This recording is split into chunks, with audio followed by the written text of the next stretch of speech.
Hello student, आज हम chapter solid state में जो टॉपिक ले रहे हैं उसका नाम है packing of constituent particles in crystals. आखिर क्रिस्टल्स में जो पार्टिकल जिसको हम कह सकते हैं एटम्स जो कि स्फेरिकल इन शेप हैं, उनकी पैकिंग यानी उनका अरेंजमेंट कैसा है। अगर वो क्लोज पैकिंग ले रहे हैं हम वन डायरेक्शन में, तो आप बिल्कुल सिंपल सा ऐसा लीजिए, जस्ट इमेजिन करिए कि इन एटम्स की जगह हमने बॉल्स रखी हैं और बॉल्स को सीक्वेंशली ऐसे एक लाइन में ही एक दूसरे को टच करते हुए ऐसे अरेंज कर दीजिए। तो बच्चों पूरी की पूरी रो आपकी कवर हो जाएगी, ठीक है। लेकिन ध्यान रखिए इसके ऊपर भी मैंने कोई बॉल्स नहीं लगाई हैं और इसके पीछे भी नहीं लगाई हैं, ठीक है। तो अब बात करते हैं इसकी कोऑर्डिनेशन नंबर क्या होगी। तो बच्चों कोऑर्डिनेशन नंबर क्या होता है, एक स्फीयर यानी एक बॉल या एक एटम अपने कितने एटम्स को टच कर रहा है। अगर आप इसको देखते हैं तो देखिए एक इधर है और एक इधर है, दो एटम है, तो कोऑर्डिनेशन नंबर 2 है। आप इसको ले लीजिए तो भी 2 है। आप कोई भी इसमें से स्फीयर को लेंगे तो आप देखिए एक उसके स्फीयर लेफ्ट साइड है और एक स्फीयर कहाँ है, राइट साइड। तो ओवरऑल कोऑर्डिनेशन नंबर क्या होगी बच्चों, 2। अब बात करते हैं close packing in 2 dimension. 2 dimension का मतलब क्या है बच्चों, लेंथ और ब्रेथ को कवर करते हुए बात कर रहे हैं। अब पहली कंडीशन मैंने ली है स्क्वायर क्लोज पैकिंग। इसमें क्या करना है, आप इसको कभी भी करके देखिए बेटा, तो प्रैक्टिकली अगर आप कुछ बॉल्स अरेंज कर लेंगे तो आपको ये स्ट्रक्चर ज़्यादा क्लियर हो जाएंगे। आप अपने घर के रूम के फ्लोर्स पे ऐसे करके बॉल्स अरेंज करिए। एक लाइन पूरी बॉल की बना लीजिए और दूसरी लाइन जो बॉल्स की बना रहे हैं वो जस्ट उसके पीछे, फिर उसी तरीके से नेक्स्ट पीछे। आप ध्यान दीजिए मैं बॉल्स का अरेंजमेंट ऐसे ऐसे ऐसे कर रही हूँ, ऊपर नहीं कर रही हूँ बच्चों। तो लेंथ और ब्रेथ कवर कर ली, लेकिन मैंने बॉल्स का जो अरेंजमेंट है जस्ट उसी पैटर्न में रखा है। तो यानी ये जो पैकिंग का टाइप होगा वो क्या कहलाएगा, ए टाइप, क्योंकि हम इसी तरह की सेम लेयर्स बना रहे हैं। अब बात करते हैं इनकी कोऑर्डिनेशन नंबर क्या होगी। तो बच्चों कोई भी एक स्फीयर या सर्कल या बॉल ले लीजिए, तो आप देखोगे वो कितने बॉल्स को टच कर रहा है। तो 1 2 3 4, इसको ले लीजिए 1 2 3 4। अब कोई भी स्फीयर लेंगे तो वो देखेंगे अपने 4 स्फीयर्स को टच कर रहा है। इट मीन्स कोऑर्डिनेशन नंबर है उसकी 4। अब आप एक देखिएगा, अगर हम इनके सेंटर्स को मिला लें ऐसे, तो आप देखो एक क्यूब स्ट्रक्चर स्क्वायर स्ट्रक्चर तैयार हो जाता है। अब यहाँ से यहाँ तक क्या है, सर्कल की रेडियस क्या होगी, आर। इस सर्कल की रेडियस भी क्या होगी बच्चों, आर। तो टोटल जो यहाँ से यहाँ तक की डिस्टेंस है वो कितनी है, 2r, और वो क्या है, स्क्वायर की साइड, ठीक है, जिसको हम लोग जनरली ए से प्रेजेंट करते हैं। अब इसमें अगर आप देखें तो इस स्क्वायर में इस स्फीयर का कितना पार्ट आ रहा है, तो देखिए बेटा ओनली 1/4 पार्ट कवर हो रहा है और 4 स्फीयर्स हैं। तो चारों का अगर 1/4 1/4 1/4 1/4 लेते हैं तो बच्चों वो कितना हो जाता है, टोटल 1।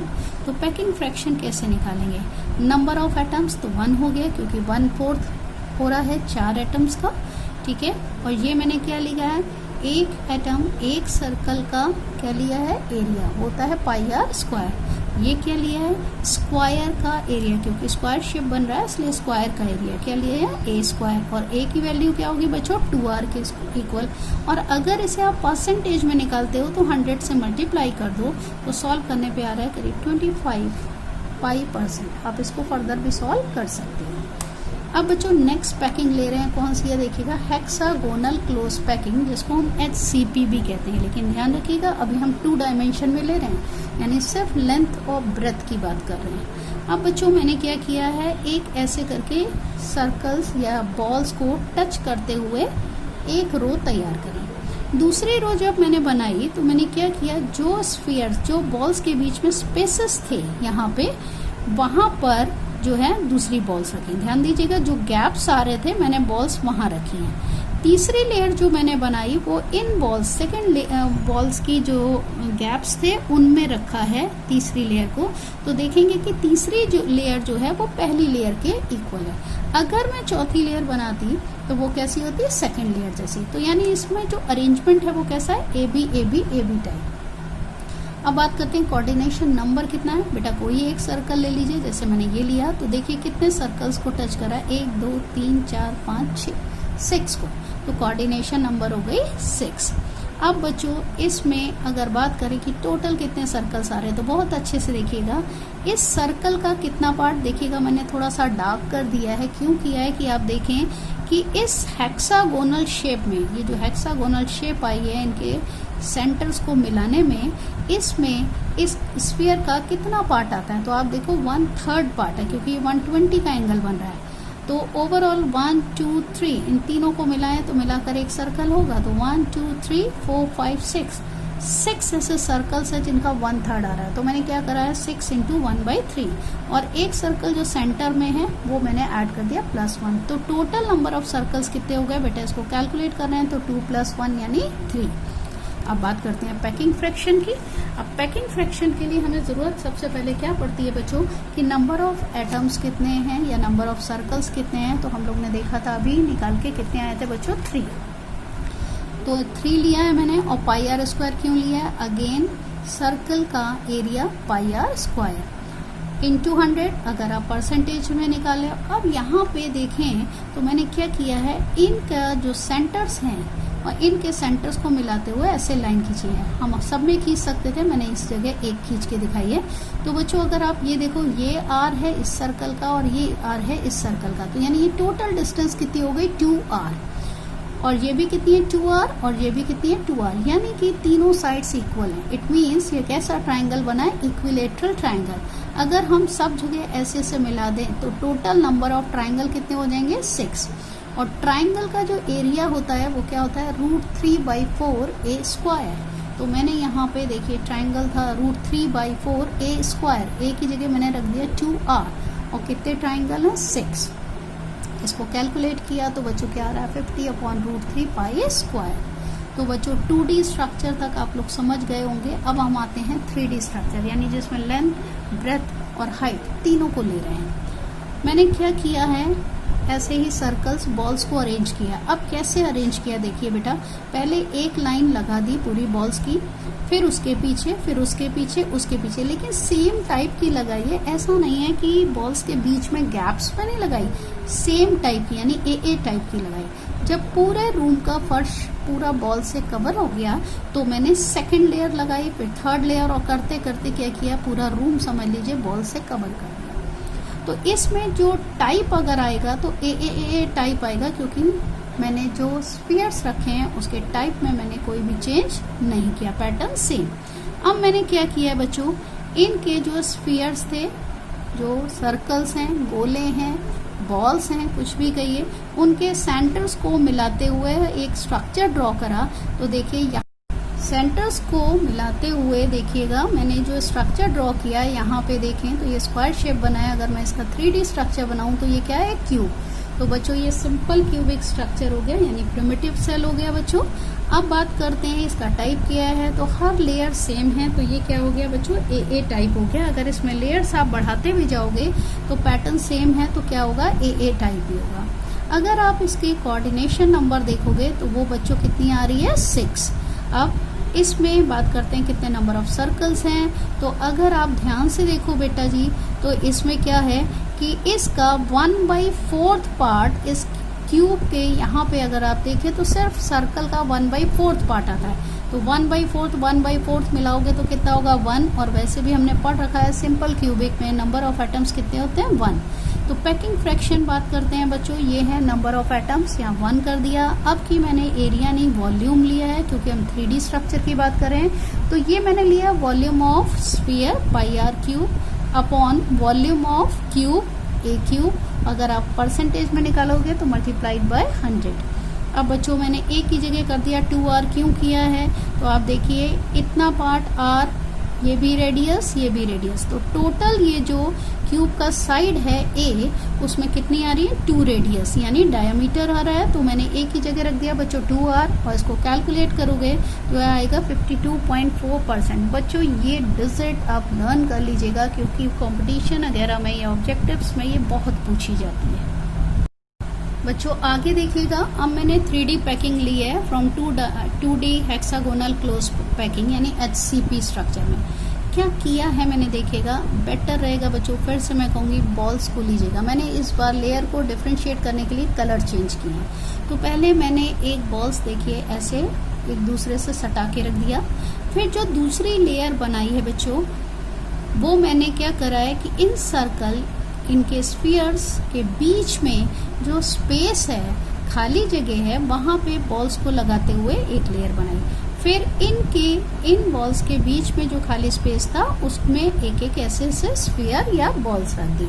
और बच्चों इस तरीके से एक स्ट्रक्चर तैयार हुआ। तो यहाँ पे देखिए एक ट्रायंगुलर शेप बन रही है जो एम्प्टी स्पेस है इनके बीच में, जिसे हम कहते हैं ट्राइगोनल वॉइड। अब मैंने क्या किया है, एक बॉल मैंने इसके ऊपर रख दी। तो बच्चों अब जो है ये बॉल जब इस पे रखी, इसने पूरा ये एम्प्टी स्पेस कवर नहीं किया, हाँ थोड़ा सा किया, तो इसको कहेंगे टेट्राहेड्रल वॉइड। वो भी क्यों कह रहे हैं बच्चों, क्योंकि अगर हम इनके सेंटर्स को मिलाते हुए, किसके सेंटर बेटा, स्फीयर्स के जो सेंटर्स को मिलाते हुए स्ट्रक्चर देखें तो एक टेट्राहेड्रन तैयार होता है। इसीलिए ये जो वॉइड है वो कहलाती है टेट्राहेड्रल वॉइड। ठीक है, अब मैंने यहाँ इसमें एक ही सर्कल बनाया था, लेकिन इमेजिन करिए यहाँ पे ऐसे ऐसे ऐसे स्फीयर्स बनते चले गए। तो बच्चों मैंने इसको एक पार्ट को अलग कर दिया। ये जो है ब्लू वाले देखिएगा, ये यहाँ पे 1 2 3 ऐसे वाला ये अलग कर लिया।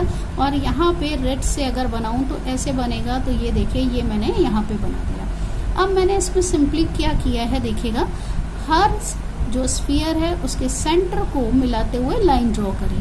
तो आप लाइन जब ड्रॉ करोगे तो देखिए ये एक स्क्वायर शेप स्ट्रक्चर आता है और ये इसके ऊपर पिरामिड आता है। तो ओवरऑल इनकी जो शेप है वो कुछ इस टाइप से आ रही है। तो ये शेप कहलाती है हेक्सागोनल शेप। और इस वॉइड को जो अब यहाँ पे जो जरा सा स्पेस बचा है उसके कहते हैं ऑक्टाहेड्रल वॉइड। अगर हमें इसे कभी शो भी करना होता है तो इसको स्मॉल टी से शो करते हैं और इसको स्मॉल ओ से।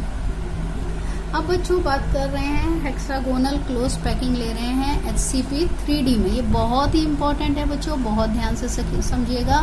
इसमें कंपटीशन में क्वेश्चन आने के चांस बहुत रहते हैं। अब बच्चों इसमें भी मैंने लेयर को डिफरेंशिएट करने के लिए कलर का डिफरेंस रखा है। तो पहले आप एक लेयर्स पे कंसंट्रेट करिएगा। तो मैंने पहले ग्रीन वाला लिया, ठीक है। तो बच्चों पहले मैंने एक लेयर लगाई बॉल्स की, उसके बाद जो दूसरी लेयर बनाई है अगेन उनके बीच का जो स्पेस है वहां पे रखा है। जो थर्ड लेयर बनाई वो बेटा मैंने वो सेकंड लेयर जो स्फीयर्स की थी उसके बीच में जो स्पेस है उसमें यहाँ पे स्फीयर्स रखे। तो यानी ये वाली जो लेयर है थर्ड लेयर वो कैसी है, फर्स्ट लेयर की तरह। और अगर मैं इसके आगे फोर्थ लेयर बनाती तो वो कैसी होती बेटा, सेकेंड लेयर की तरह। यानी इसकी जो टाइप है वो क्या है, ए बी टाइप। तो पहले तो टाइप क्लियर कर लीजिए। अब मैंने क्या किया बच्चों, इसके ऊपर जो नेक्स्ट इसके ऊपर लेयर बनाई है वो कैसे बनाई देखिएगा कि इसमें जैसे यहाँ पे मैंने आपको ऊपर वाले में बताया था कि इसको ऐसे रखा गया है कि इसका ये जो स्पेस है वॉइड है इसको कवर करते हुए। तो एक लेयर मैंने ऐसे लगा दी, फिर इनके बीच के स्पेस को कवर करते हुए एक लेयर ये लगाई, फिर थर्ड लेयर ये। तो ये इसकी अगर आप ऑरेंज वाली भी देख रहे हैं तो बेटा फर्स्ट और थर्ड लेयर सेम है, सेकंड और अगर फोर्थ बनाते तो फोर्थ लेयर भी सेम होती। यानी टाइप अगेन मैंने क्या लिया है, ए बी टाइप। अब इसके स्ट्रक्चर को हम ऐसे देखते हैं, देखिएगा। अगर हम ये सेंटर वाला एक सर्कल ले रही हूँ इस समय जो ग्रीन से बना है उस पर कंसंट्रेट होइएगा बच्चों।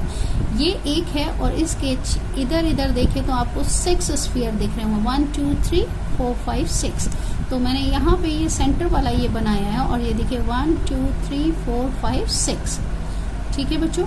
और इसके ऊपर ये जो ऑरेंज वाले बनाए हैं तो देखिए 1 2 3, तो ये मैंने 1 2 3 यहाँ बना दिए हैं। और जैसे ये लेयर है ये सेकंड लेयर है, अगर इस पे थर्ड लेयर होगी तो वो कैसी होगी, जैसे ये ग्रीन वाले बॉल्स हैं। तो ये मैंने उसका भी वैसे ही हेक्सागोनल शेप बना दिया और ये वो रख दिए हैं जो फेस पे ही इनके एटम्स हैं, ये वाला सेंटर वाला जो था। अब बच्चों मैंने ऐसे ऐसे लाइन ड्रॉ करा है तो आप देखो एक हेक्सागोनल आपको शेप मिल गया होगा।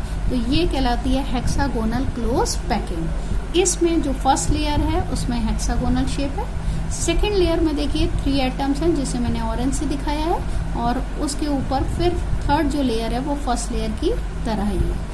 अब इसमें ध्यान दीजिएगा कि कॉर्नर वाले एटम्स की अगर हम बात करें तो ये जो एटम है बच्चों वो एक तरफ इधर से अटैच है दूसरे वाले हेक्सागोनल शेप से, एक इधर से होगा, इसी तरीके से एक इधर से होगा।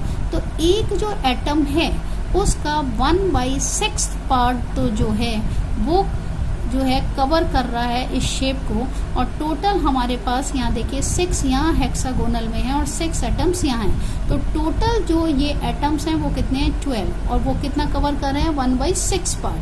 तो ये 12 इंटू 1/6 होगा। और ये जो फेस पे हैं एटम्स, हमको पता है फेस पे जो एटम्स होते हैं वो हाफ अंदर होते हैं हाफ बाहर होते हैं। तो बच्चों ये कितना कवर करेंगे हाफ पार्ट, तो मैंने करा है 2 इंटू 1/2। ये जो तीनों आप देख रहे हो स्फीयर, ये कहाँ है बॉडी के हेक्सागोनल शेप की बॉडी के अंदर है। ये पूरा का पूरा इसको कवर अप कर रहे हैं, तो इसके में कुछ भी कम नहीं करना है, यानी 3 का 3 लेना है। इसको सॉल्व करेंगे 2, ये हो जाएगा 1, ये 3, तो टोटल Z यानी टोटल नंबर ऑफ एटम्स कितने हो जाएंगे HCP में 6।